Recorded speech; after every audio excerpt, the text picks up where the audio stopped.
And actually, what I want to do in this maybe 40 minutes is a bit share my or our story with you, how we started out with VR-All-Art and how it came to the All-Art protocol and SolSea. My background, as Reto said, my background is in business and advertising. 2014, I started collaborating with Vitomir, who is based in Belgrade, on art projects, on virtual reality stuff and projects. And then we finally founded our company, VR-All-Art, 2018.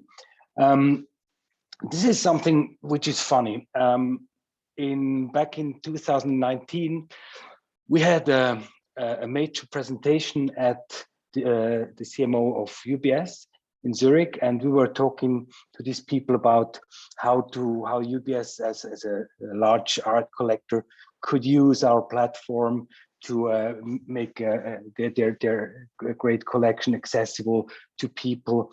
And already then we were still back in a situation that the art market was totally old-fashioned and functioning in the old-fashioned way. Nobody was talking about basically NFTs and stuff, and the art sales on online were still much smaller than they are today. Yet people they were aware of difficulties when it comes to IP rights. For example, they also said, well, they have Warhols in their collections, but they are not sure if they can even display them in a virtual space because of the rights they had or didn't have, or when they bought these artworks back 10, 20 years ago, nobody actually cared for digital IP rights, which now with the advent of NFT is really a huge topic, especially for not only for galleries, but especially also for artists, because in the future to come, I'm pretty sure, or we are pretty sure, that the digital rights and the digital property rights, usage rights, exploitation rights of art might become much more important than the initial artwork itself. So, but that was actually back in the old time as a little prologue. So what VR-All-Art is doing, we are a platform for galleries, auction houses, and museums to exhibit, trade art in the virtual and augmented worlds. You can see this as this, that if it's impossible to go to a museum, be it because of a pandemic, be it because the museum is in Hong Kong and you are living in Bern or wherever, the closest thing, we want to create the closest thing to being live next to analog or digital art as possible in a most immersive way. So actually that's why we get up in the morning, and this is what we built VR-All-Art platform for. So why would anyone, even before the whole pandemic, which has changed literally everything, why would anyone want to exhibit art in a virtual reality? Well, it's because he has an extended time. He can prolong the lifespan of an exhibition as much as he wants. He can expand the space. Imagine being at a venue like the Art Basel, where the floor price is extremely high, and galleries has only limited little space of his booth. With an extension of his virtual gallery, he can have whatever rooms he wants to. And of course, it's an increase in audience, because he can now reach out to audiences which are locally totally far away from where he is. The gallerist, for example, or the artist can, with virtual reality, bring any kind of artwork, be it photography, film, be it sculpture, in a form of a VR reconstruction or display of his art to wherever he is. Be it to fairs, he can also share it online. These are all channels which were non-existent before.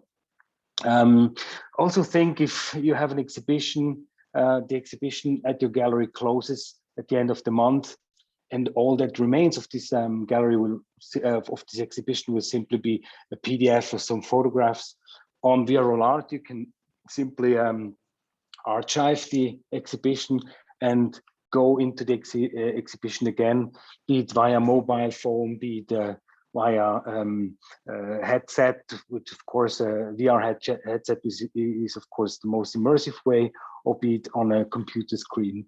Also, the planning of an exhibition is a very, very important feature.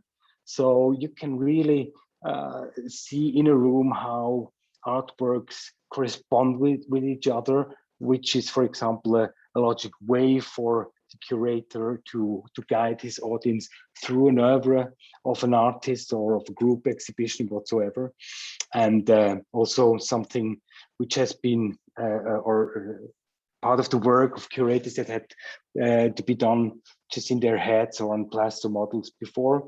And of course, we can add value like audio guides, video guides.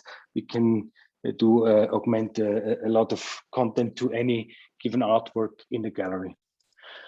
As I said before, we have this on VR-All-Art, which is a full-fledged platform. Anyone can use it. At the moment, we are a bit in a, let's say, we had to limit the access a lot because of our NFT platform, but more to this in a couple of moments.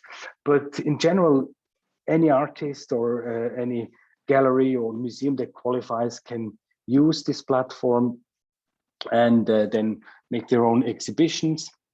As said, the most immersive way is, of course, with the VR headsets that can be from the different platforms, be Dell, HTC. Of course, the most advanced or the most easiest to, or the easiest to use is the Oculus Quest 2 at the moment, because it's a mobile device.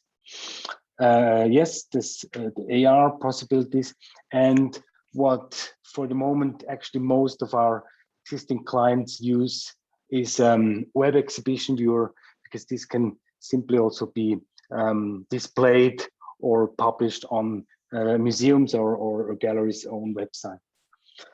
This is a look under the hood. This is the web dashboard, which is pretty simple to use.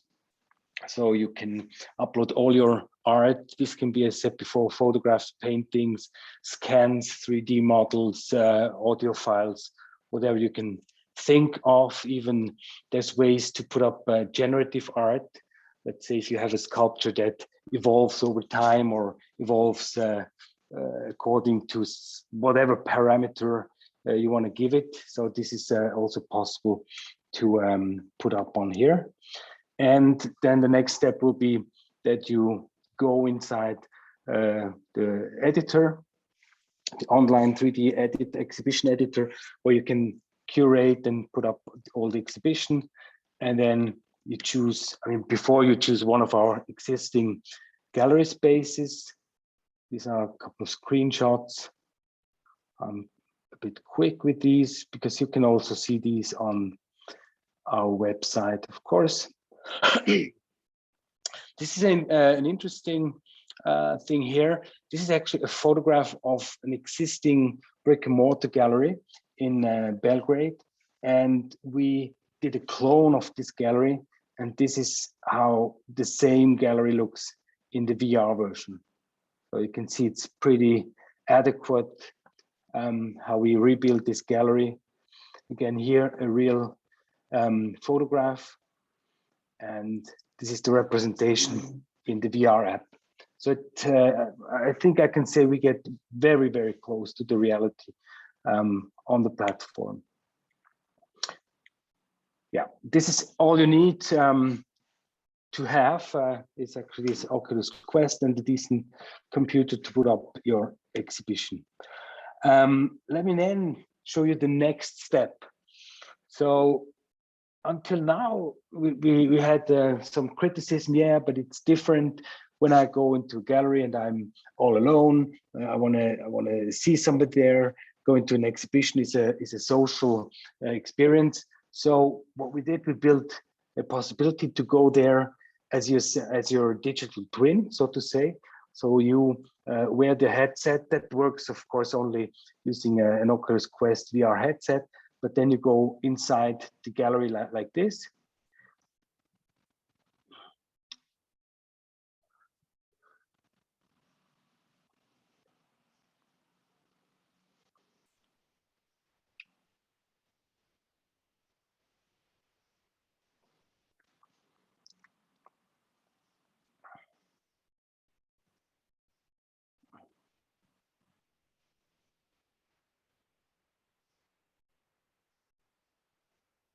artist.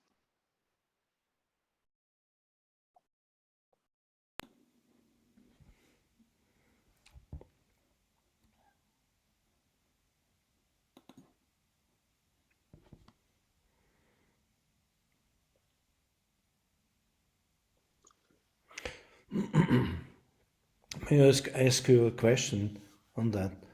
Yeah. Just move on. It's okay. I have a question. Also, that the person has this VR gear. That's a person that's a view, other, and the other Yeah. person, the avatar. That a person, or is that just an avatar reacting to your moves? No, As a no, no, no. Mr. Vito. No, that's actually, this is just a screenshot of a live session we had. Mm-hmm. And that's really the social element. So you can be wherever you want to be on the world. You just log into this session, and you meet with as many people as you want to. So if the artist has a community of, let's say, 15 or 20 people that have the goggles, the headset, and they can meet in his studio and really interact. And we had once we had a party with a collector, and we were about 12 to 15 people interacting with each other, showing he was showing off his collection. People were meeting, even people never met before were doing handshakes. And I mean, of course, it's not the same as if you have a glass of white wine in your hand, but it's the next thing that or you can really point on specific spots of a painting. The artist can really take you to the painting, through the painting, doing a tour through the studio. But now So we are two, oder? Also wir mit yeah, Mr. Vito and and me. yeah, absolutely. Yes, Okay. yeah, that's it. Okay. So this is where we actually stand with the virtual reality platform. It's ready to play, ready to go, and everything. But still, oh, excuse me.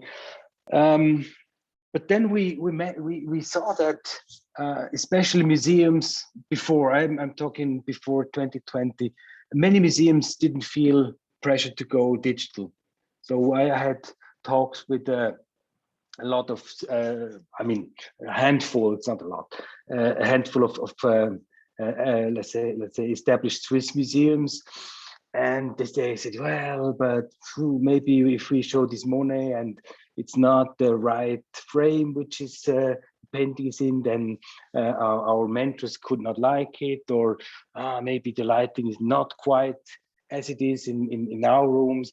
And especially the museum people, they always find ways why they would not like it. But nobody had the urge to go to these digital channels yet, and because maybe they were still also a little bit living in their ivory towers. Commercial galleries and artists, they saw it much different, especially people from doing like contemporary art. They are more open to digital. Not all, but many of them are more open to digital representations. We also saw, when we were talking to people or gallerists around Zurich or Basel, the gallerists, I mean, the more you can say, the more established the gallery was or is, the less they wanted to talk to us. They said, well, you don't understand the business. Art cannot be represented in digital rooms, and so on and so on. They found many reasons why not collaborating, and they wanted to go on a way they knew. And we thought, of course, it's a lot of uncertainty. This change is tiresome. It definitely will bring some transparency to this cozy little art world. And many people might think this is dangerous for their established ventures.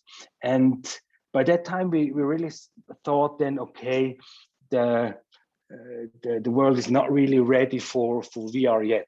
The art world might not be ready for VR yet. We had many people from commercial side. For example, right now we are doing a huge or big project for a TV network that has a sort of an anniversary in an Arabic room, and for some fashion companies they reached out, but actually our main realm should remain the art.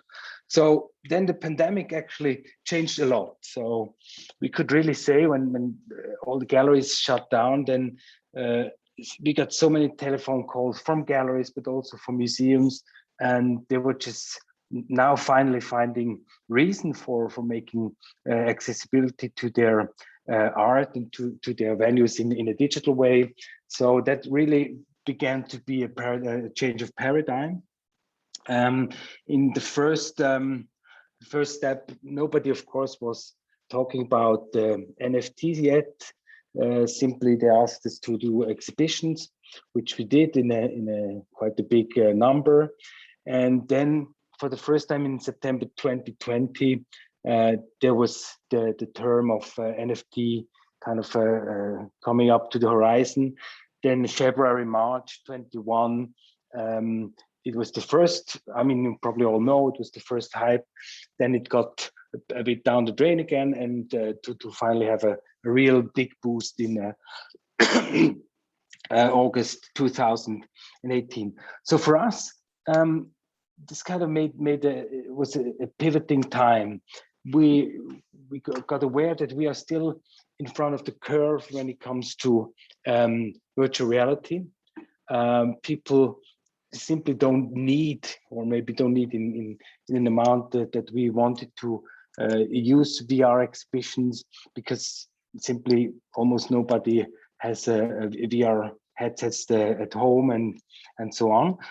So, but in the same time, during the pandemic, when we see how the online market or the art market moved to online, we saw there's a big shift. And of course, the big shift from 19 to 20, from 6 to 12 billion in online market sales is a huge shift.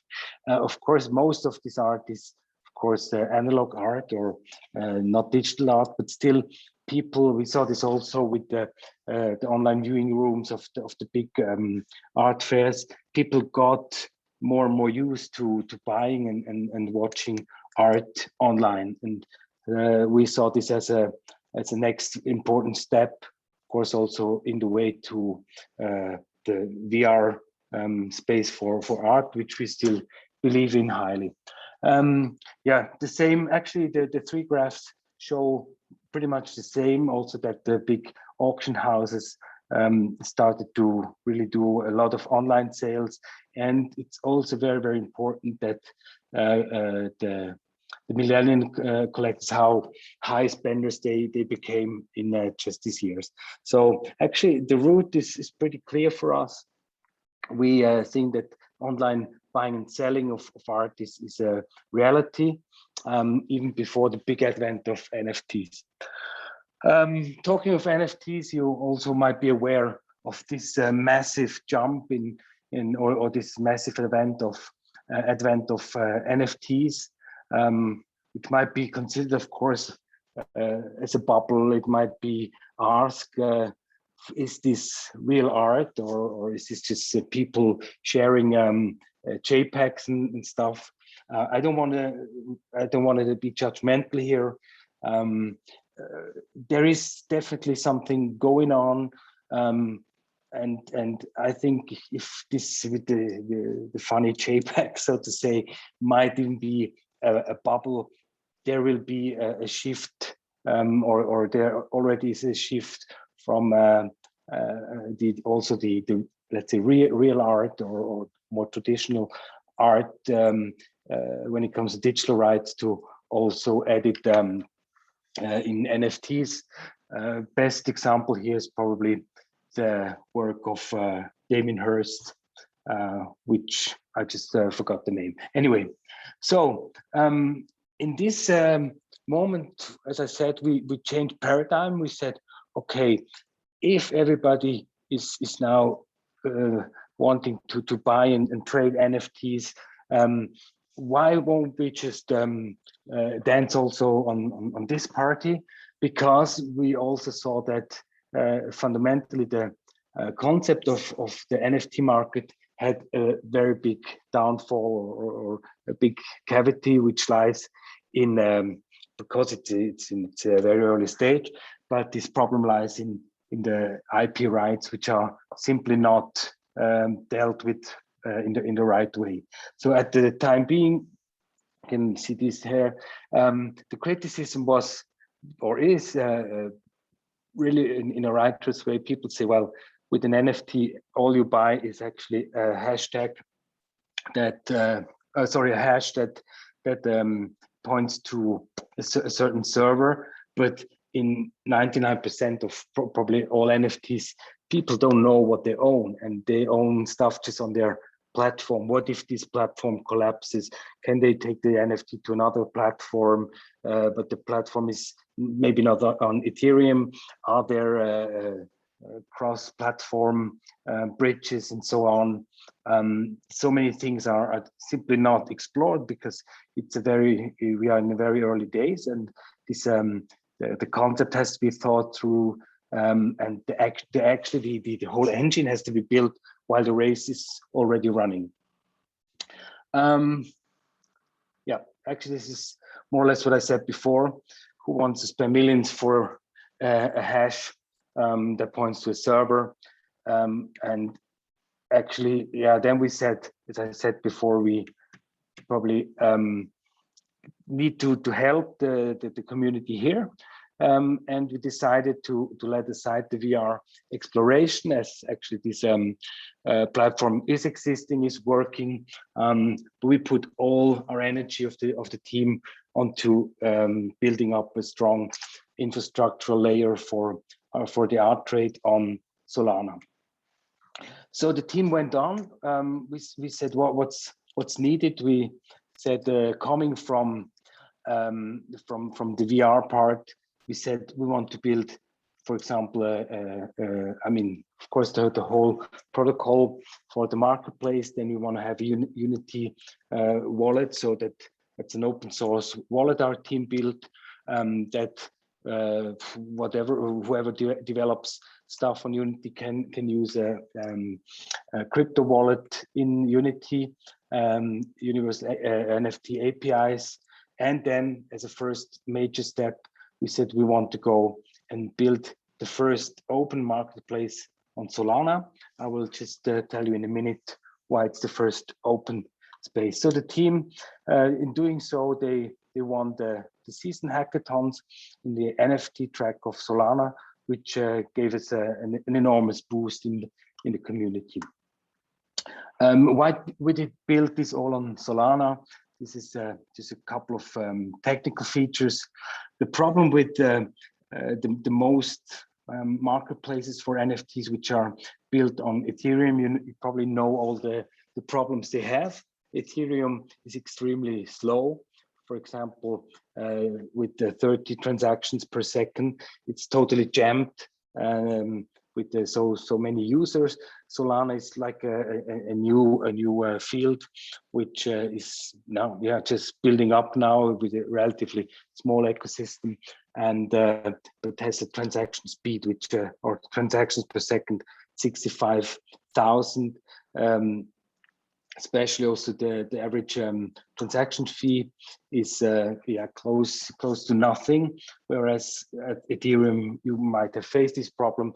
You wait for hours on the transaction, and then sometimes it's far more expensive than the artwork you wanna buy there anyway. Of course, there's different other reliable or viable blockchain platforms. But to be honest, not only me, not being a technician, but all the team is 100 or 200% sure that Solana is really one of the best and most forward platforms for NFTs, and of course also for many other projects in the ecosystem and in DeFi that is there. So yes, out of this came Solana, the first NFT marketplace on SolSea. I would like to invite you to go and visit this with me. All right, I don't know if you still, okay, yeah. So this is SolSea. It might look very similar to OpenSea to you. Of course, this is not the coincidence, but we are really, if so to say, a competitor or a safe haven for all these people or these artists, which and especially also smaller artists, which cannot afford to be on other platforms anymore, and we want to give them a home. We're the first marketplace that enables creators to choose and embed licenses when they mint NFTs. So they not only give away their NFT, but they say, okay, this NFT, I attach this or another license to it to the buyer. And this is quite a new thing. So you can say you go to collections. Yeah, I'm sure you're aware of this. You can even search for example, skulls. There's the skeleton skulls, which is quite big hype. We have here all the traits. We can see how many views we had, how many likes. We can sort. We see here how many are listed, floor, the total volume of sold NFTs on this platform of this collection. And I guess I can share with you that the success, we run the platform now for 2 weeks, and the success is really quite frightening, so to say, because really we got flooded with people that want to mint on SolSea. And we had in these first weeks over a 7 million turnover on the platform, $7 million. And of course, it takes a lot of time from our team also, because of course, if you have a lot of traffic, then people also try to fake, they try to mint fake or copies and so on. So we have a full team that does nothing else but forensically trying to see who mints what, has anything that wants to be minted here on our platform already be minted on other platforms. And of course, this is a lot to do, but you can never really prevent or give guarantees to anyone who mints. And which I find an interesting question also is, if somebody buys an NFT from any platform and there are no rights attached to that, so actually he can say, well, I bought it, I have all the rights, so I can do with it whatever I want. I go to another platform and mint it again and do another 100 copies of it. So you see, it's still a room which is like the Wild West, and it definitely needs sort of a regulation. It definitely needs a lot of discussions and good faith for making this Wild West a better place for artists and art to prevail. Yeah, just to show you how to create. Actually, it's pretty simple. You actually just use a Phantom or a solid wallet.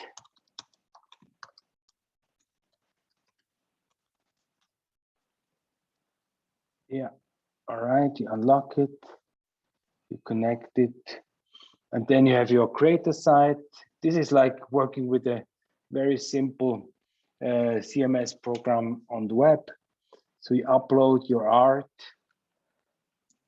or whatever it is. You give it a hell, you give it a title. You say this is a short description, what it depicts. Yeah, I mean, as much as you want to tell about it.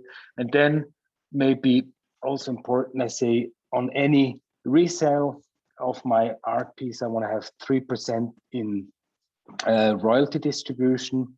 I can put my email, sorry, the external URL, text, and now, as you can see here, the license.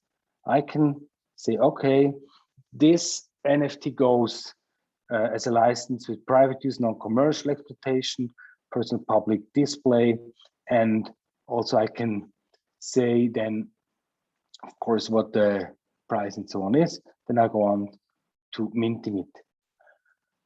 Yeah, feel free to play around with this.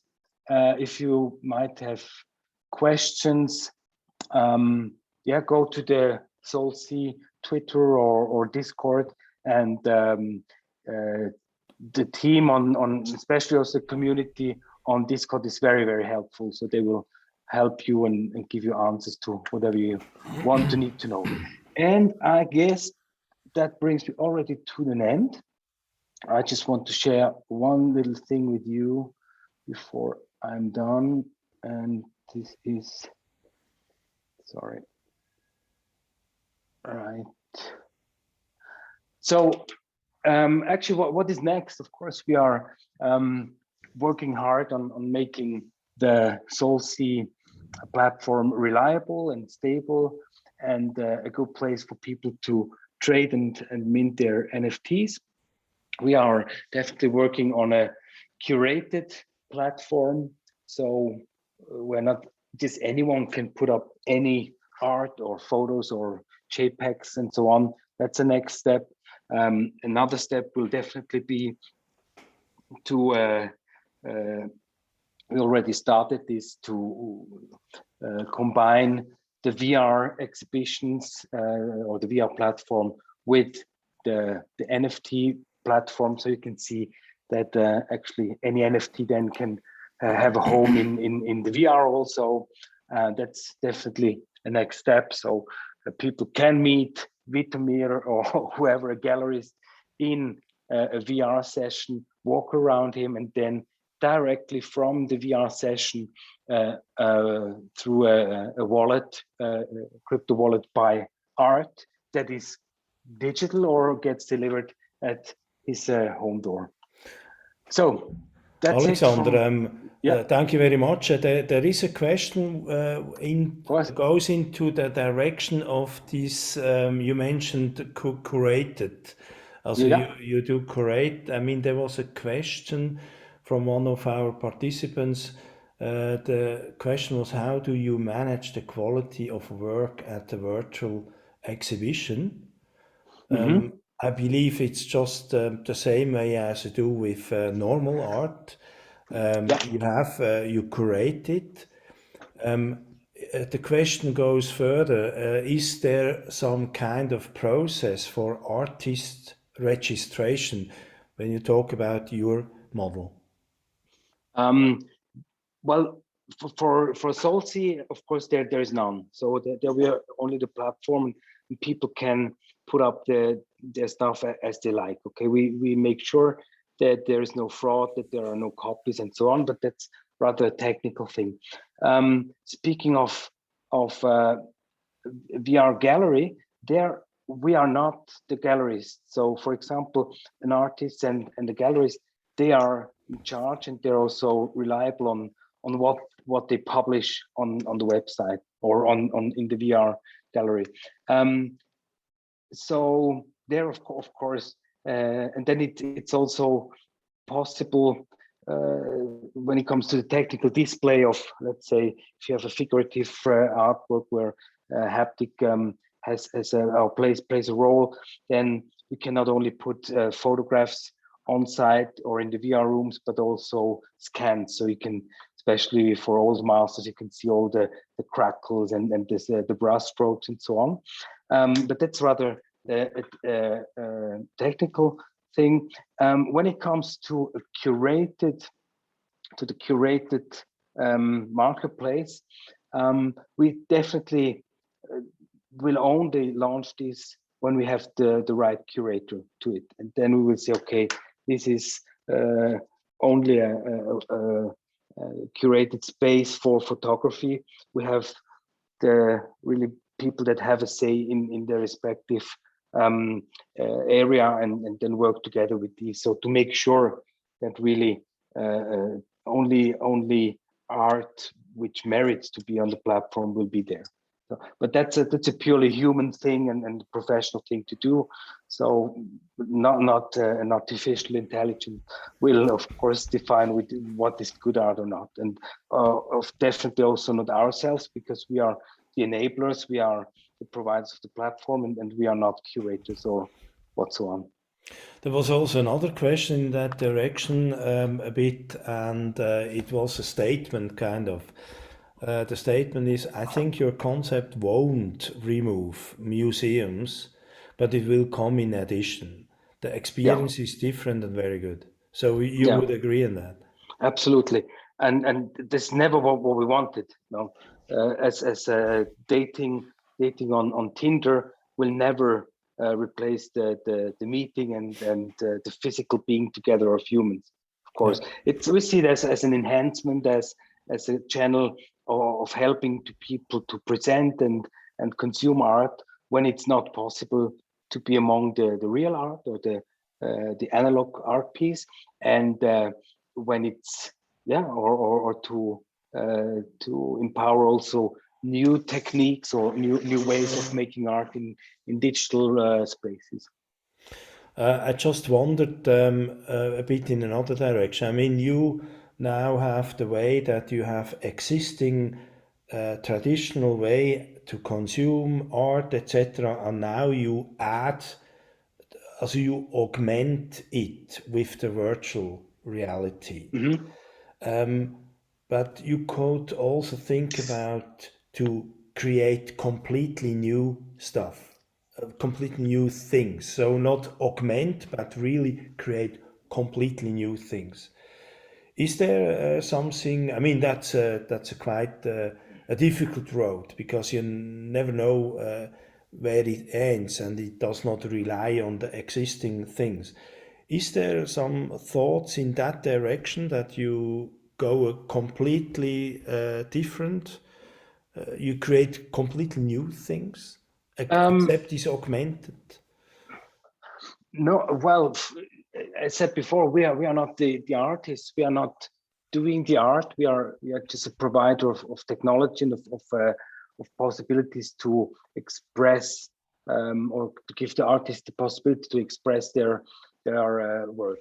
But their work. But yes, if I see of course VR-All-Art and all art being part of whatever metaverse where we can be the enabler of art in whatever worlds these artists and people want to produce. If a big museum comes and say build this a total new digital home for whatever art, performative art in VR, so we will find a way to do that, of course. Yeah. I just wanted, maybe last question here from my side. I haven't seen any from the public yet. Since Vitomir is coming from the archaeology, I mean, he studied archaeology, and I believe, I can imagine that virtual reality was always a big topic, just to show a little bit how people lived in the past, etc., and to create an image that everybody understands. I just wondered, isn't that an area you could enter, that you all these museums about archaeology, this is kind of a territory you could enter. Is there a plan to go there in that field? Yes, of course. I mean, Vitomir, he met with people from the Egyptian Museum, for example, and we already did some exhibitions from excavations from ancient prehistoric. What is it? I guess it's called Vincha culture. It was not a project I was involved with, but of course, I mean, there's no better way in showing people how life or an inside of a pyramid or whatever has been as a virtual reality reproduction of these rooms. Yeah. So yeah, There's a, whatever culture people want from us, we gladly can adapt and force development. If you want to build Sankt Urban in VR, we'd be happy to help, of course. And yeah, I mean, it's a journey that has just begun, be it in VR, be it on the whole blockchain NFT side. So for us, we're just happy that we are pretty much in front of the curve, and we have a hell of a good developers team, which can make a lot of the visions possible.